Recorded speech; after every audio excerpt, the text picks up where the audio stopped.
সুপ্রিয় দর্শক, Assalamu alaikum and good evening. I hope you are all keeping well. My name is Sayyidur Rahman Saeed and I would like to welcome you to this very important debate on EU referendum which will take place on Thursday the 23rd of June. This will be a historic day for our country.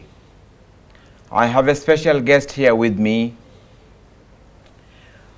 who is representing the Vote Leave campaign, MP for Sutton and Cheam, Mr. Scully. Thank you very much for coming here, joining us today. It's very nice to be here, thank you. Paul, can I ask you why you want us to leave the EU? Yeah, there are three main reasons. I'm really optimistic for our country, but I think we're being held back by the European Union. So first of all, I want to bring decision making back to the UK. So I'm an elected politician. In 2020, if you don't know what I'm doing, what the government's doing, you can kick us out and you can move on to the next party or whatever. You can't do that with the European Union, where so much of our decisions are taken. They're taken in a very unaccountable way, not very transparent. So I want to bring that back here. But also immigration. I'm the son of an immigrant. My father was born in Burma. And so I've seen the good side of immigration. But we need to manage the numbers, but we need to do it in a fair way as well. So as well as making sure that we don't have too much pressure on our hospitals, our school places and our housing, we can keep the numbers down. But we're doing that with one arm tied behind our backs because of the EU.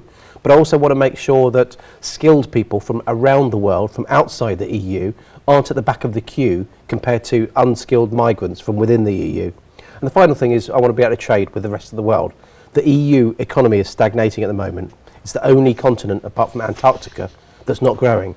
So I want to be able to trade with India, with China, with Bangladesh, with America, Australia, these countries in a free way. And that's for that reason I want to be able to take control and vote to leave. Thank you, Paul. But does not this mean then we will be putting our economy to risk? Do you know how much of a percentage of our export goes to EU? I do. 95, first of all, 95% of our companies in this country don't even trade outside the UK. So the vast majority of companies, lots of small businesses, don't sell outside the UK, but they still have to comply with the regulations. Out of our total exports, 44% goes to the EU, which means that more than half doesn't. It goes to the other 166 countries. And it's that other half that I'm really interested in, because that's growing. That percentage is actually growing. It used to be a lot, we used to sell a lot more to the EU, but we've started selling more to India, to China, to Bangladesh, to Australia, as those economies have been growing. And those economies are growing whilst the EU is shrinking. So that's all staying the same. So that's why I want to look outwards and be optimistic for our country to trade with the rest of the world. So can I bring you to the, will we have a free trade agreement with EU if you want to come out of EU? Do you want to trade with the EU or you don't want No, absolutely, we've got to trade with them. They are still 500 million people. There's a lot of people within the EU that we want to sell our products to. Please stop it there. If you want to trade with the EU, which means you want a free trade deal, yeah, which means there will be a still free movement of people. No, there's actually there are two things. There's free trade, which means that you don't have tariffs, you don't have extra costs involved in terms of the tariffs that the government's put on. But the single market is something slightly different. That's when they actually work out the regulations and trying to make sure that there's different regulations are harmonised, so they're exactly the same. And it's those regulations that actually add a lot of cost into our business. So we would then need to decide whether we want to belong to that bit of it, but there's no reason why we can't trade in a free trade way, without those tariffs, without those extra costs that are imposed specifically by the government, because there is a free trade agreement already from Iceland right the way through to Russia. So there's lots of countries that are not part of the EU, the 28 countries that still have free trade. The main campaign argument is the immigration is out of control because of open border policy. And this is your main campaign. And this is what people are worried about. And they are really, really right to be worried about. It is a real concern for our country. And same time we need people to come and work. Of course. Come and work. But your main campaign goes to the immigration control. But I'm saying is if you have a free trade deal, there will be still free movement. People will be coming and working, and the people who wants to come, you cannot say you can't come, because there will be still free border policy. Like the other part of the other two countries have, Norway and Switzerland.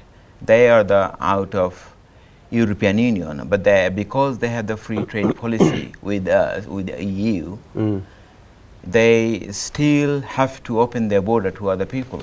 But that's the difference between the free trade and the single market. The single market, which Norway is part of, does have the freedom of movement of people.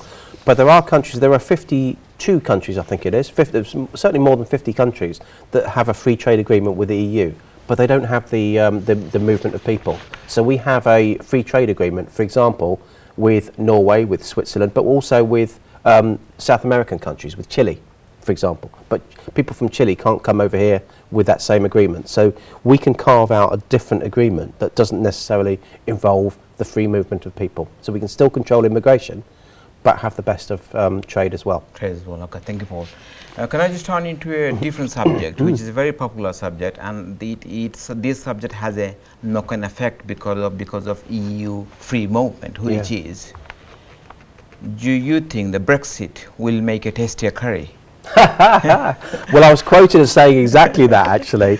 That's down to the restaurant owners and the chefs. But you know what I really do want to happen is the ability to have a fairer system, so that we can bring in skilled chefs from Bangladesh and that area to make sure that the 12,000 or so restaurants in this country survive and thrive, because they produce so much. They produce about £4 billion worth of contribution to the UK economy, and it's really important that they are able to survive. But they're struggling at the moment, and it doesn't make my job easier when I'm lobbying the immigration minister, when he's saying, you know what, I can't do much for you guys because I can't control EU immigration, so I've got to bear down really heavily on countries from outside the EU. And that's why there's no give there. I mean, the long-term solution for curry is training within the UK, but there's got to be a transition. There's got to be a move towards allowing skilled chefs from Bangladesh and other countries into the UK. Viewer, just one point out to you, which is Paul Scully. He is the chairman of all parliamentary group for British curry catering industry, and this is the gentleman who always lobbying for this industry to the government. So going back to the point, Paul, okay, that is something you want to do, but is your government, the Conservative government, has lifted the threshold of employing a chef from non-EU countries, which is but 10,000 more than normal wages. You're absolutely right. But it doesn't necessarily mean you will bring down the threshold of employing a chef from non-EU. No, I'm not claiming that leaving the EU will automatically lead to change. That's not what I'm saying at all, and that you're absolutely right to make that clarification. What I'm saying is that when I go to the minister and I ask him to, look, this needs to be a special case, he is looking at the immigration policy as a whole.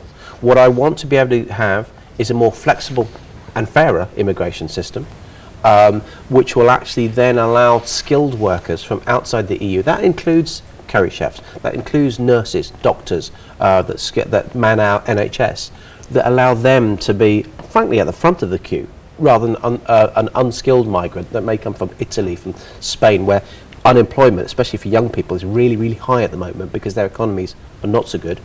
They're coming freely to the UK, where we've got the fastest growing economy in the Western world, frankly. So that's why they want to come here. But I'd much rather have skilled workers from Bangladesh, from India, from Australia, Canada. From any part of the world. Absolutely. Just have it as a fair, level playing field. Yeah. That's correct, yeah. Paul, okay, turning to a very interesting point here, which is, do you know when you joined the We joined in 1970, in the 1970s. We had a referendum in 1975 as whether we wanted to stay. We joined in 1973. Wasn't it? Yeah. 1973. Yeah. 1973. So, in 1960s, I don't blame you if you don't know the answer of this question. I was born in 1968, so yeah, let's say. In 1960s, there is a country was often labeled in Europe, labeled as the sick man of Europe. Do you know which country was that? I do. It's the UK, absolutely. The UK. Yep. So since we joined the EU, it has Yeah. prospered our economies. Since we joined the EU, if you look at the period with EU, it has benefited our economy. So why you want to jeopardize that and coming out of EU? The sick man of Europe actually carried on right the way through the 70s until the end of the Callaghan government, before Margaret Thatcher took over in 1979. I remember as a young child, I would have been, what, 8, 10, 9, 10, that sort of age, when bins weren't getting collected, the bodies weren't being buried, quite literally. And the unions had us really tightly around the throat, effectively. And we were borrowing money from the World Bank, from the IMF. But at that time, out of all of the European countries, the European economy, we had, when we first came in, we had 4% of the entire trade. That doubled over the next 15 years or so. But if you look at it now, it's back down to that 4%. So you've got a bigger EU with lots more countries than was ever around at the time. But the restrictions that have been put on, the different things especially over the last 15 years, when the EU has been more of a political thing, moving towards effectively a country, a political union, with the president, with foreign policy, with the moves towards a single European army, that's really changed the game. And that's where I think we need to stay. Enough is enough, and let's look elsewhere. But if I look at the GDP of UK in 1973 and GDP of UK now, has improved a lot. It's only because of we have done better in business, which is mainly with our EU countries, and we have done better in tackling international issues. Our presence is really high in international stage because of EU countries. So you are putting all that at a risk when you're talking about coming out. I wouldn't necessarily. I don't believe it is look, there is a risk of staying in. There's a risk of leaving. Frankly, as someone that's run my own businesses, I don't mind risk as long as I understand it and as long as I can help control it. Which, if we stay in, I believe that it'll be the EU that's actually controlling that rather than us as a country. But our trade, I think in the early days, we did benefit from the EU. The common market, as it was then called. It's then as it moved towards having other things, especially when it moved to having a currency, the euro, which we chose not to join. In the last 10 years, there are only 2 continents in the world that have not grown economically: the Antarctica and Europe. Meanwhile, if you look at the last 10 years, its GDP has doubled. India has doubled. America has really progressed over that last few years as well. So lots of countries around the world are really starting to overtake us quite quickly. And the problem with a bloc with 500 million people, 28 countries, it just can't move quickly enough. Again, for someone who's run a small business, I know how important it is to move quickly with the times and change with the times. And the EU isn't doing that at the moment. Have you seen a report BBC has done recently? They went to Greenland, which was the part of EU, Yeah. and they came out after 10 years of being a member of EU. And they are much smaller than UK. The only industry is the fishing industry. But they are regretting now because they cannot expand their economy because there is no free trade deal with the EU. So doesn't this give us a lesson? Don't do it. Look, I think there's a big difference within Greenland. Greenland was part of Norway at the time. That's why when they went independent, that's why they came out of the EU. They're the only country to have left the EU, and the circumstances are very different. There were no rules as to leave the EU. The UK, though, it's the 5th largest economy in the world. It's huge. It's the 4th largest military power. It has a seat on the UN Security Council, the permanent seat there. It sits within the right time zone in the world for business. It speaks English, the language of business as well. So all of these things should give us every confidence that we can actually trade with Europe, but with India, with Bangladesh, with China, with Australia, with America, and all these countries. We have a tradition of being a maritime trading nation where some of the other European countries don't quite have that same tradition. That's why we still export more to other countries than we do within the UK, and we're only one of 3 countries that does that in the EU. So what you're saying is, if we, after having the example, the Greenland example of being exited of the EU, and they're suffering, we wouldn't be suffering this. We wouldn't be doing the same. I think you hit it on the head when you talked about the fishing industry. You know, the Greenland really is a far smaller economy, and it's far focused on one or two things. Whereas we have we still, despite what people think, we're still one of the top 10 manufacturers of the world. We make some fantastic precision things. Okay. We also trade our services, our financial services. We're selling curries to Indians. So, you know, there's lots of things that we do. We take from the rest of the world, we localise it, we make it British, and we export it again. And it's those success stories that I think will hold us in good stead when we come to make trade agreements, because businesses will trade with other businesses. Countries and governments tend to be very slow, and they follow rather than lead. So I think business will lead and governments will follow. Paul, thank you. Viewers, it is time for the commercial break. Don't go away. We will be right back.